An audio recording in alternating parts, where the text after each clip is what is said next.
Hello YouTube, my name is Nero and today we have some Call of Duty Black Ops 3 playing a bit of domination here on the map Hunted. Now this is actually the old Hunted, as I'm sure you guys are well aware, because of course they changed around the lighting effects on this map to make it look different, which I definitely prefer the new Hunted. But this is old Hunted and we're running on here with the XR-2, and that is actually going to be the focus of today's video. I'm going to be doing kind of a weapon guide slash review of the XR-2 because it's one of my favorite weapons to use here in Black Ops 3. I've got it up to gold, I've done just about everything there is to do with the weapon, and I feel as though it's very good. I want to take the time to discuss that here in this video. The XR-2 is an interesting weapon. Treyarch doesn't seem to know what they want to do with this gun. Early on in Black Ops 3's life cycle, this weapon actually received multiple nerfs, which struck most of us as odd, considering the other burst rifle here in Black Ops 3, the M8A7, was already seemingly better in every way. So we thought to ourselves, like, why are you nerfing the XR-2? It's a worse version of the M8, and you're just leaving the M8 alone. It makes no sense.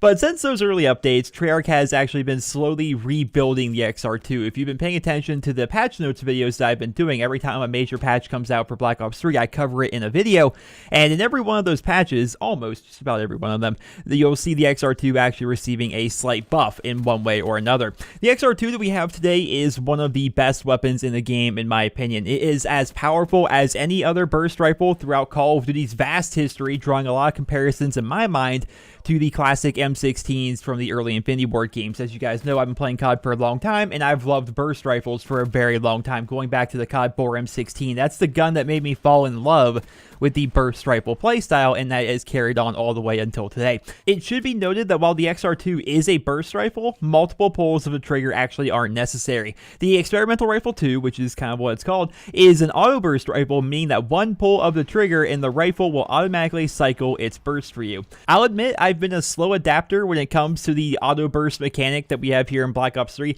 As somebody who absolutely adores burst weapons in Call of Duty, again, going to the classic M16s up to the Modern Warfare 2 FAMAS, to the Type 95 in Modern Warfare 3, or the Black Ops G11, even recently with the ARX-160 and the IMR that we saw in Advanced Warfare, I love burst rifles. I love the playstyle, I love the way they work, I love the mechanics. It's one of my favorite weapon styles to use in the game. Now take into account that I've been using these weapons for nearly a decade, so I have nearly a decade's worth of muscle memory telling me to pull that trigger with each subsequent burst. I haven't really noticed too much of a penalty to actually pulling the trigger manually with an auto burst weapon like the XR-2, though I'm sure there's probably a slight penalty of some kind. I really can't say. I feel like the auto burst was designed to help new players acquaint themselves to burst rifles while still working as a manual burst rifle for seasoned players like me who are more used to the traditional way of doing things. It's like arguing between kick shift and electric shift on ATV. Neither one is necessarily better than the other. It just comes down to personal preference and convenience, but for me personally, I prefer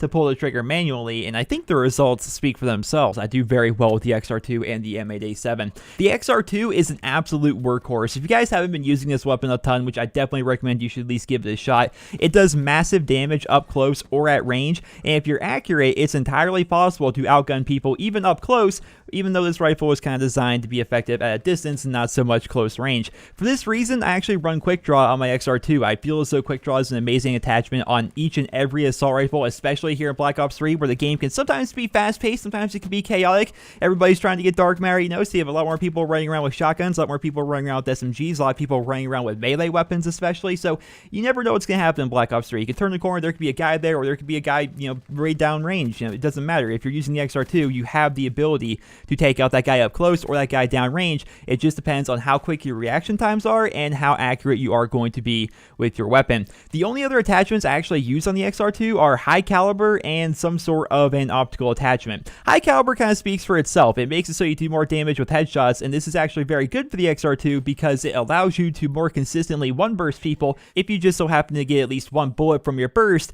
to hit them in the head. And optical attachments, as always, I mean, they're completely optional and subjective. I would say that the XR-2 has blocky iron sights, but I wouldn't say they're awful by any stretch of the imagination. I think it would be certainly fair to say that the tried and true M16 would have far worse iron sights. I've always hated the M16's iron sights. I love the M16, hate the iron sights, right? So if you like the iron sights, I mean, if you can use them, fine. But for me, when I'm using a weapon like this that's designed for long range fighting, I prefer to have the clarity of an optical attachment. If you're looking for perk suggestions, all I can really recommend are Flak Jacket, Fast Hands, and Tactical Mask. So you'll find that I'm not somebody who is into concocting wild and innovative perk gun combinations. It's not something that I do. I typically run these 3 perks on just about every single class, although I occasionally will swap them out. But if you guys know me, if you've been watching my channel for a while, I am somebody who is heavily into objective game modes, and I'm constantly playing the objective at the same time. So you'll find me on the flags, you'll find me defending flags. I like playing domination. Ground war is really fun for me. I like kill confirmed, which again, that's a game mode where you're moving around a lot. You still will benefit greatly from flak jacket and tac mask. I like objective game modes like that, and as such, I like to run flak jacket and tac mask, but just kind of change it based upon the game mode that you're playing. If you're playing free for all, maybe you don't need to be running around with tac mask and flak jacket as much. Maybe you want to swap that out for dead silence and maybe ghost or something like that, which will keep you off the radar.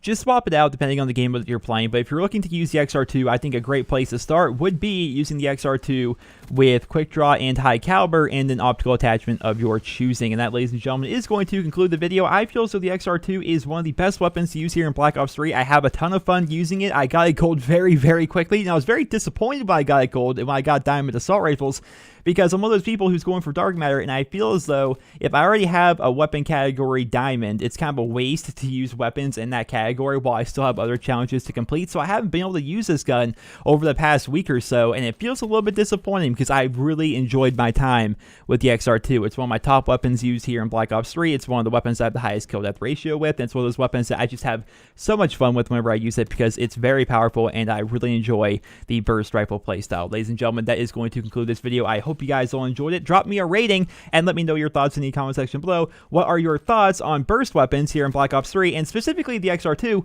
Do you use the auto burst mechanic? When you use the XR-2, do you pull down the trigger once and use it as if it were a full auto weapon that just kind of automatically cycles its burst for you? Or do you still do what people did back in the day and continue to just pull the trigger with every time you feel as though the burst is done, you pull the trigger again and just you do it manually rather than letting it just do it for you? Let me know about that. I hope you guys all enjoyed this video. Drop me a rating. I hope you guys all have a wonderful day.